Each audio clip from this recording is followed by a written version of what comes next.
Fala, rapaziada. Primeiro de tudo, o que diabos foi isso? Quando eu decidi gravar um vídeo falando sobre os vampiros de Crepúsculo, eu nunca ia imaginar que o bagulho ia pegar tanta view. Então tudo que eu posso dizer é obrigado pra quem assistiu e pra quem interagiu nos comentários. Dá pra ver que a franquia ainda é bem popular entre os fãs dela, e até com quem não é tão fã assim. Naquele vídeo, eu falei bem por cima como os vampiros surgiram, e depois de ver alguns comentários, e principalmente depois de ver alguns posts tentando explicar a origem dos vampiros da forma mais porca possível, eu decidi fazer um vídeo explicando isso com o máximo de informação que eu consegui juntar. E mesmo assim, eu tenho certeza de que vai faltar coisa, já que eu não tive acesso a uma pá de material que eu tenho certeza que ajudaria ainda mais na criação desse conteúdo. O vídeo vai ser dividido em tópicos que vão servir basicamente como uma linha do tempo.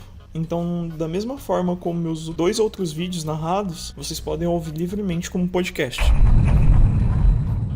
A origem dos vampiros como a gente conhece hoje não é algo muito antigo. Eles não surgiram de contos ao redor da fogueira ou do boca a boca como acontece com a maioria das lendas. O vampiro foi algo criado exclusivamente para a literatura, juntando uma porrada de outros mitos e um poema em específico. Guardem essa informação. Não é muito difícil você encontrar histórias de seres fantásticos que se alimentam de sangue ou de essência vital para prolongar a vida deles ou simplesmente para continuarem existindo. Entre essas criaturas existem as súcubos, os íncubos e até mesmo as regs, as famosas bruxas de nariz pontudo que vivem no meio da floresta e sequestram crianças. Acho que uma tradução melhor pra reg seria megera e não bruxa, inclusive. Acho que isso dá conteúdo pra algum outro vídeo futuramente. Mas principalmente temos as estrigas, que é uma lenda da Polônia, se eu não tô enganado, os strigoi e os moroi, na Romênia, e a lâmia e as impusa na mitologia grega. Muitas dessas criaturas serviram de inspiração pra criação do vampiro que a gente conhece hoje, principalmente os moroi e os strigoi, já que o vampiro mais famoso de todos os tempos, o Conde Drácula, é romeno. Esse lance dos moroi na Romênia era tão sinistro que muitos vilarejos tinham o costume de enterrar os entes queridos sem a cabeça para evitar que eles saíssem dos túmulos à noite para assombrar a família. Agora voltando lá para o começo, onde eu falei de um certo poema. Lançado em 1773 e escrito por Gottfried August Burger. O poema de nome Lenor, não confundir com Lenor, do Edgar Allan Poe, conta como a personagem do título tá amargurada por ter que esperar o amado dela voltar da guerra, enquanto vê todos os outros voltando. Depois de muito esperar, o cara volta, só não volta como ela espera. Eu podia muito bem usar a desculpa de que é algo escrito há quase 300 anos e dar um spoiler de como a trama se desenrola. Mas eu quero que vocês vão atrás e vejam por vocês mesmos como a coisa toda começou. Não espere ver um cara sedutor com presas, porque isso não existia. O que a gente tem ali é uma versão beta do que viria a se tornar o vampiro. Depois de 43 anos após Lenor ser escrito, a gente tem o poema Christabel, de Samuel Taylor Coleridge, que ainda não mostra o vampiro em toda a sua magnitude, mas sim uma versão demo dele. E só depois de 3 anos após Christabel, nós temos o primeiríssimo vampiro na forma que a gente conhece no conto O Vampiro, de John William Polidori. Em seguida a gente tem Varney, o vampiro de 1845, e aí sim a gente entra nos personagens que a maioria conhece, como Carmila, do Le Fanu. Então, o primo que passou no concurso e toda a família joga na cara dos outros primos que não tiveram tanto sucesso,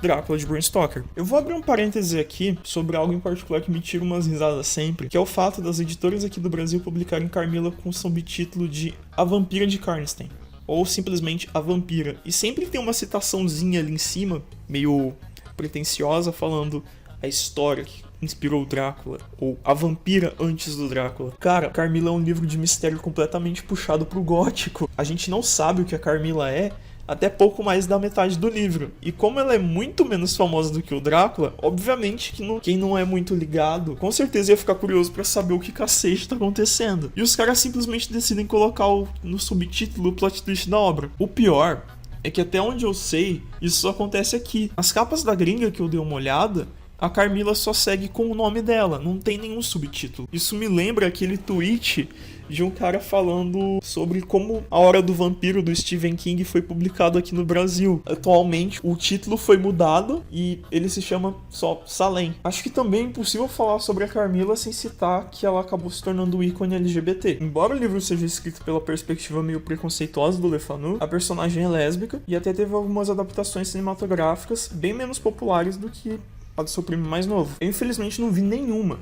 Pelo menos nenhuma que prestasse. Sim, eu tô olhando pra você, caçadores de vampiras lésbicas. Agora falando sobre o Drácula, ele foi inspirado numa figura histórica real, o Vlad Tepes, vulgo Vlad o Empalador. O Bram Stoker queria alguém pra deixar o vampiro dele mais assustador. E bom, funcionou.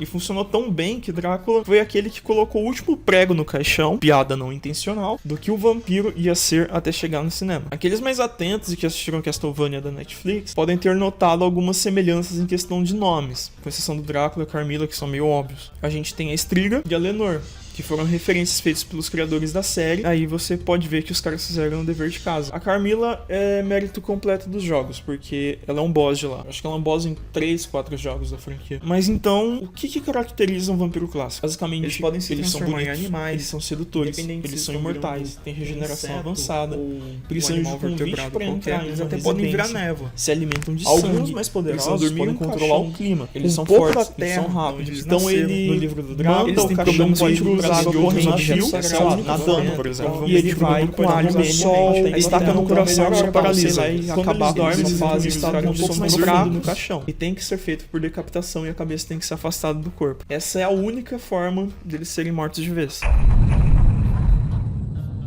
Em 1922 a gente tem a criação de Nosferatu, um filme que era para ser uma adaptação de Drácula para os cinemas, mas a viúva do Bram Stoker não curtiu muito a ideia e decidiu não dar os direitos da obra pro F.W. Murnau. Mas isso não impediu o nosso querido de ir lá e fazer a adaptação do jeito que ele quis. Ele mudou algumas coisas na obra, o nome dos personagens, a característica do vampiro e lançou o filme. Óbvio que a viúva do Bram Stoker ficou pé da vida e lascou o processo no cara. Ela ganhou. Nosferatu teve que ser removido de uma pá de cinemas e até onde eu me recordo, o rolo de fita original ele foi destruído. Mas como o filme ele tinha sido um sucesso na época e tinha passado em tantos lugares, não foi muito difícil das cópias continuarem vivas até hoje. Se você procurar Nosferatu para assistir, você vai encontrar diversas versões. Tem algumas que tem a trilha sonora do Type O Negative, que é uma banda de rock gótico. Alguns que é totalmente preto e branco. A versão que eu assisti, se eu bem me lembro, ela é mais fiel ao material original. Então, o filme ele tem cores para representar cada tempo do dia, ou cada cômodo.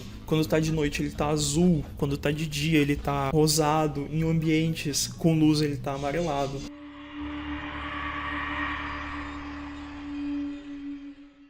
Nosferatu não é só a adaptação mais fiel até a data da criação desse vídeo do livro do Bram Stoker, como também é o que começou a estabelecer coisas novas para os vampiros. Caso vocês não saibam, é aqui que o clichê do vampiro ir de base com o sol foi estabelecido. É assim que o Conde Orlok é derrotado no final. Isso perdura até os dias de hoje em muitas obras. É quase um consenso geral de que vampiro não se dá bem com o sol. O filme da Universal, Drácula de 1931, que quis adaptar o livro do Stoker, só que tendo muita liberdade narrativa, também estabeleceu uma coisinha ou outra. O Drácula do Bela Lugosi tem o famoso poder da hipnose, e até onde eu me lembro, nem o vampiro mostrou isso nas coisas que li, que remetem ao vampiro clássico. Assim que rolou esses dois filmes, e mais adaptações mais pra frente, o vampiro foi passando por alterações. E isso, obviamente, afetou a literatura como um todo. Todos os outros filmes que vieram a seguir, basicamente. Depois que ele foi pras telas, todo mundo queria ter um. Vampiros são legais, vampiros são sensuais, vampiros são perigosos. Todo mundo quer ter. Você quer ter. Eu quero ter. Na verdade, eu tenho. Mas isso não vem ao caso. Os escritores construíram universos inteiros com os vampiros, criaram mitologias únicas pra eles, e isso é bem legal, na verdade. Cada livro vampírico que você pega pra ler tem algo diferente dos outros. Nos livros da Anne Rice, por exemplo, os vampiros dela conseguem voar a partir de certa idade. Eles também têm alguns poderzinhos a mais. E eu não vou perder a oportunidade de dizer que a Stephenie Meyer basicamente se inspirou bastante na Anne Rice pra criar os vampiros dela. Fica muito óbvio quando você lê as crônicas vampirescas. A gente também tem os vampiros de The Hunger, que tem uma mitologia bem diferente. Basicamente, existe um vampiro principal que dá imortalidade para outras pessoas. E quando esse vampiro se cansa de dar esse poder, a pessoa que recebeu começa a envelhecer todos os anos que viveu em um tempo muito curto. Mas ainda assim ela continua viva. E, cara, eu provavelmente teria minha carteira de diamante de vampiro removida se não citasse Vampiro à Máscara. Ele é simplesmente o meu universo de RPG favorito. E não só de RPG, como também de fantasia urbana. Lá a gente tem algo que eu acho incrível, que é os criadores decidiram justificar a existência de tantos vampiros diferentes na mídia, criando clãs diferentes. Você gosta muito do vampiro aristocrático e sedutor? Eles têm os Ventru. Você já é mais chegado no visual do Conde Orlok, lá de Nosferatu? Eles têm os Nosferatu. E vampiros que se transformam em animais?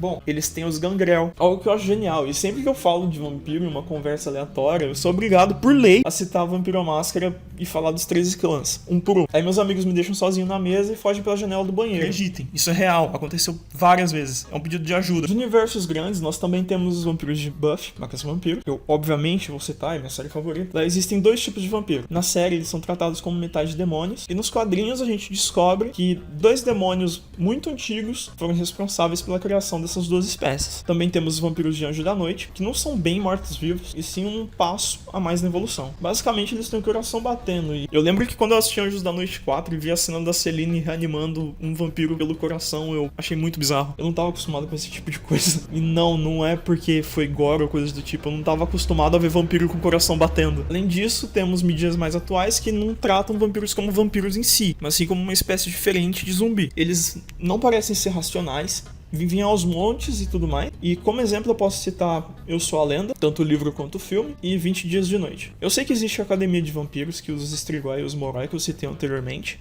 e até mesmo eles usam os Dhampir. Eu não faço a menor ideia de como funcionam lá. Eu vi um pedaço do filme, achei uma merda, e eu fiquei com muita preguiça de ler os livros. Já vi um pessoal elogiando, mas eu não vou ler Saga, me desculpa. E agora que eu citei os Dhampir, eu vou falar um pouco deles, já que não é algo que as pessoas conhecem muito. Mas basicamente, vampiros são mestiços de vampiros e humanos. Eles não compartilham nenhuma fraqueza dos vampiros e raramente precisam beber sangue. Pra um vampiro nascer é meio complicado. Tipo, em algumas mídias os vampiros são estéreis, em outras eles podem ter filhos. Em Castlevania a gente tem o Alucard, mas dá pra dizer que pelo Drácula ser quem ele é em Castlevania, ter o contrato com a morte, saber usar magia, e além de ter o próprio Castlevania do lado dele, não deve ser difícil pra ele embonecar a esposa. Em Blade, a mãe dele foi mordida antes de dar a luz a ele, então por isso ele nasceu como vampiro, e em Crepúsculo foi porque Deus quis. Eu também não posso deixar passar o tal vampiro brasileiro, tal do Encorado. Essa é uma lenda que eu tinha como verdade por muito tempo, mas depois de todas as pesquisas que eu fiz, de ter visto um vídeo no TikTok da Hatch, pra quem não conhece, ela é uma quadrinista,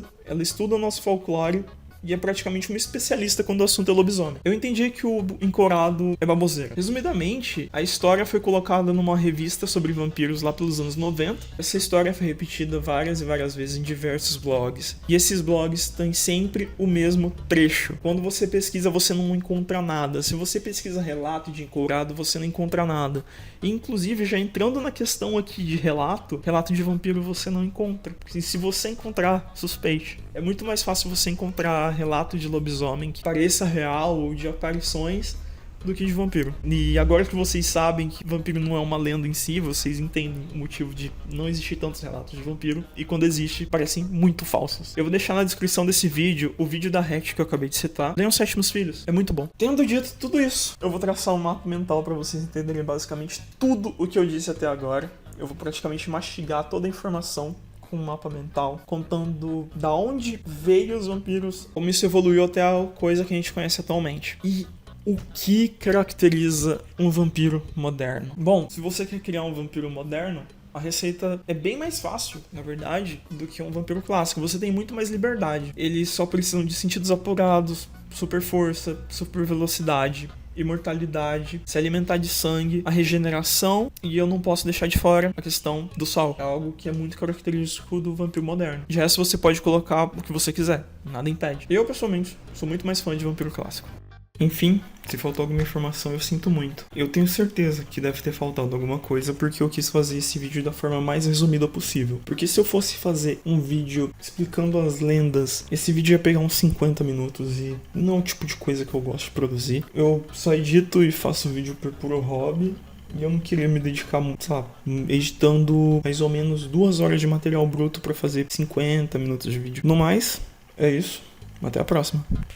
Pera aí, se era você no telefone e você no ônibus, então quem estava apagando as luzes?